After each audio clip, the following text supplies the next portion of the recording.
Hey everyone, welcome to another $1,000 strap search. I've got my $1,000 in singles here. Of course, I went through those and I pulled the good ones, and I'll get to those in a moment. We'll start with this week's tip.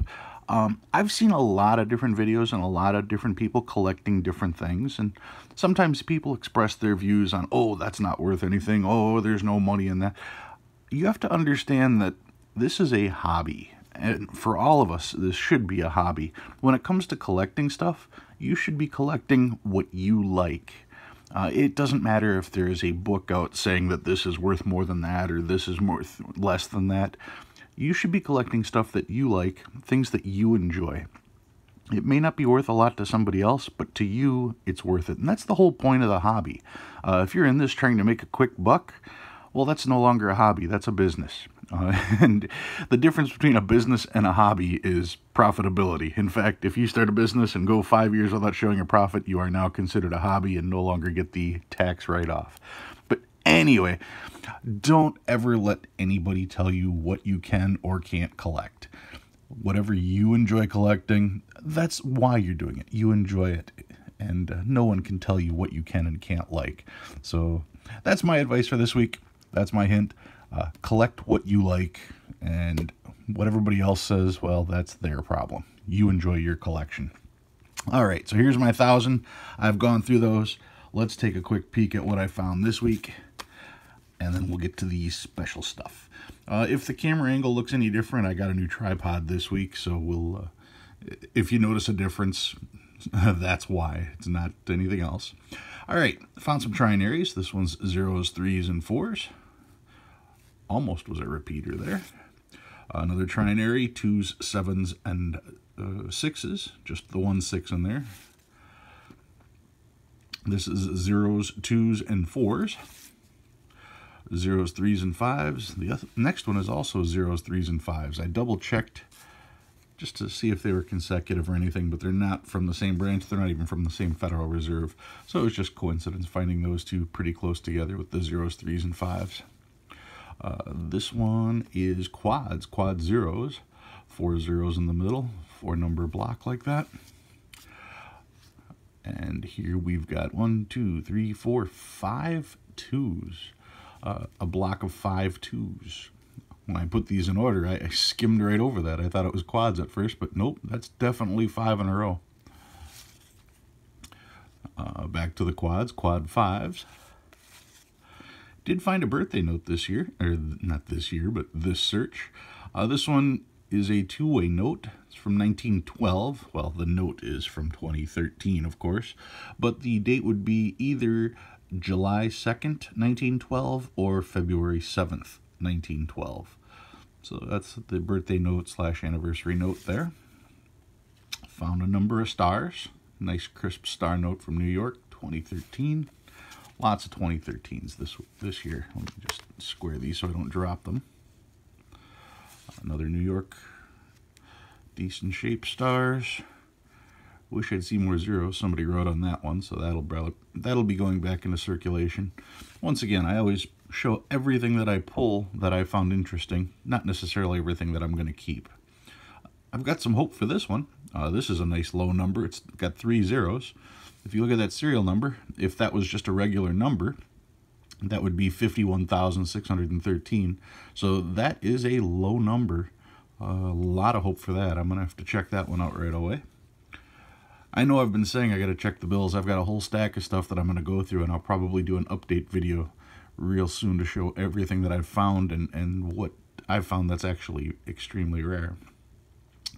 Get to the older bills, 1999. Another 99, not quite as nice. Probably I'll go back in circulation. Another 99. Some of you wonder why I hold on to 1999s. Well, those bills are, 1999, 2009, 2019. Those are 20 years old. Your average single stays in circulation for about 7 months or so. So if you can find a bill that's been out there for 20 years, that's worth keeping. It's interesting because I started going through coins and watching some of you guys hunt coins, and I've been intrigued by that. And people wouldn't even consider holding a coin from 1999, thinking, oh, that's not old at all. But in paper money, whole different story. 1995, this one's pretty beat up here. Another 1995, much better shape. And the old, nope, one more 95. Not a web note, of course. I'd point that out in a heartbeat if any of these were. And the oldest bill in this batch was a 1988A. Normally that's prime pickings for web notes, but this, of course, is not. So that's what I found out of this stack of 1,000. So now let's dive into my safety deposit box and see what I can come up with. I've been on a run with error notes, so I brought out a couple more. The errors that I've got this week I'm going to talk about are inking errors. There's two major types of inking errors. There's over-inking and under-inking.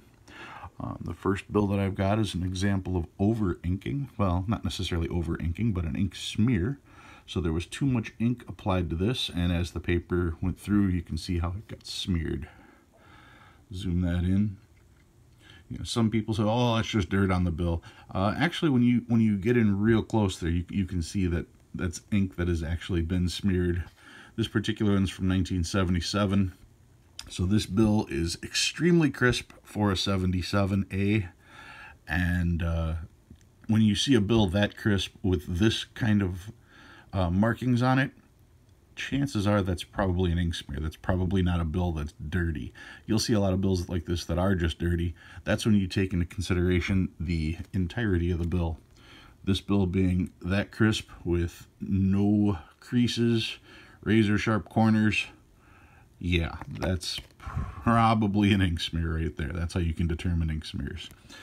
Sometimes the ink smears are a little more dramatic. This particular one, the front is just fine. Also from 1977, by the way.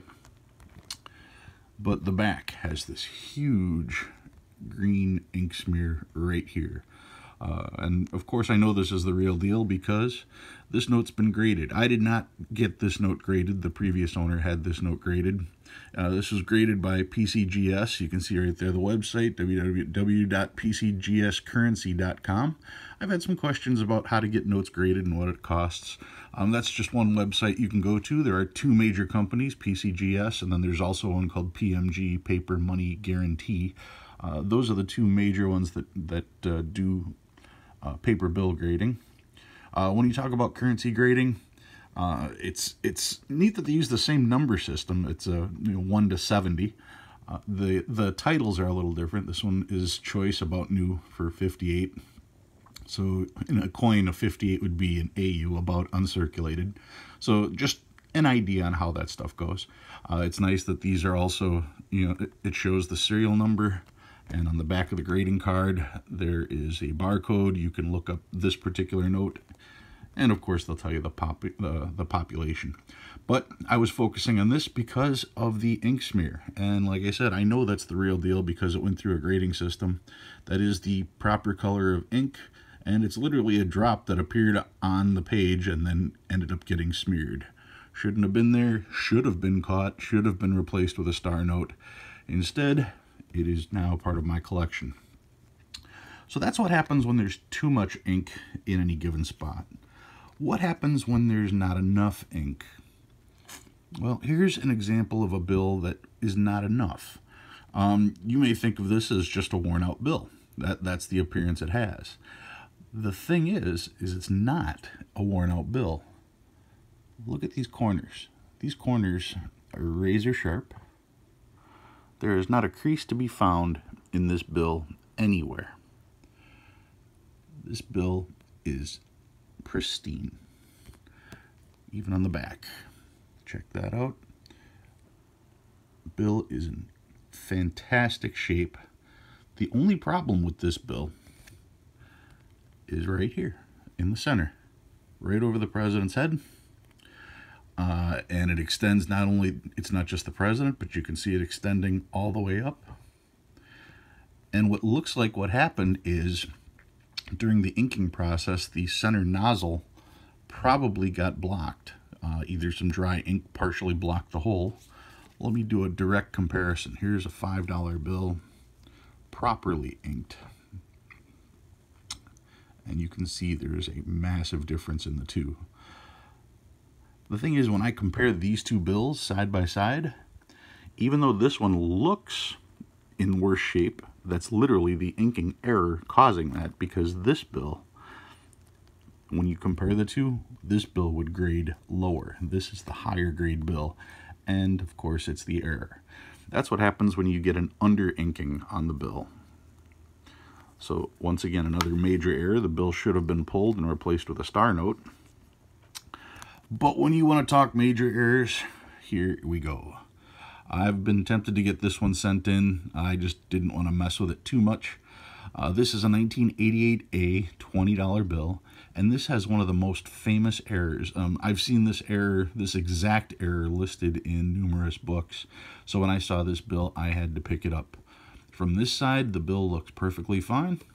And if I take the bill and do what they did, which is check the back to make sure that everything's okay, and that's what they did with this bill. They literally took this bill in the stack and went, yeah, they're good.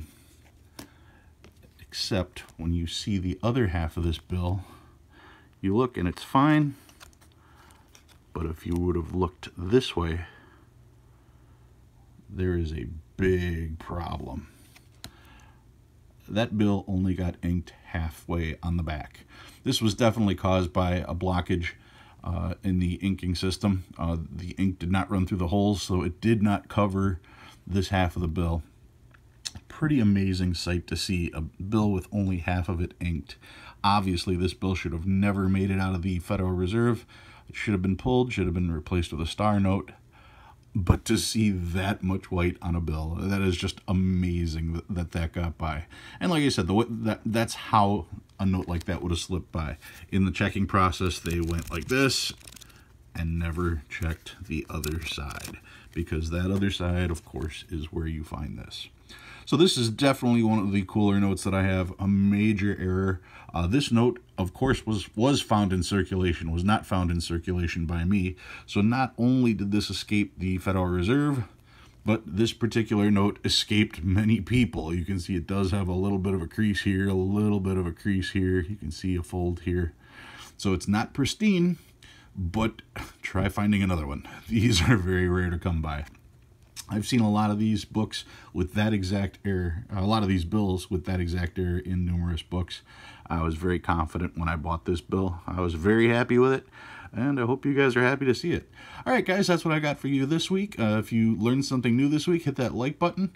If you like what you see and want to see more, be sure to subscribe. And please tell your friends. My channel's been growing by leaps and bounds over the last few weeks, so I thank all of you. I thank all my new subscribers.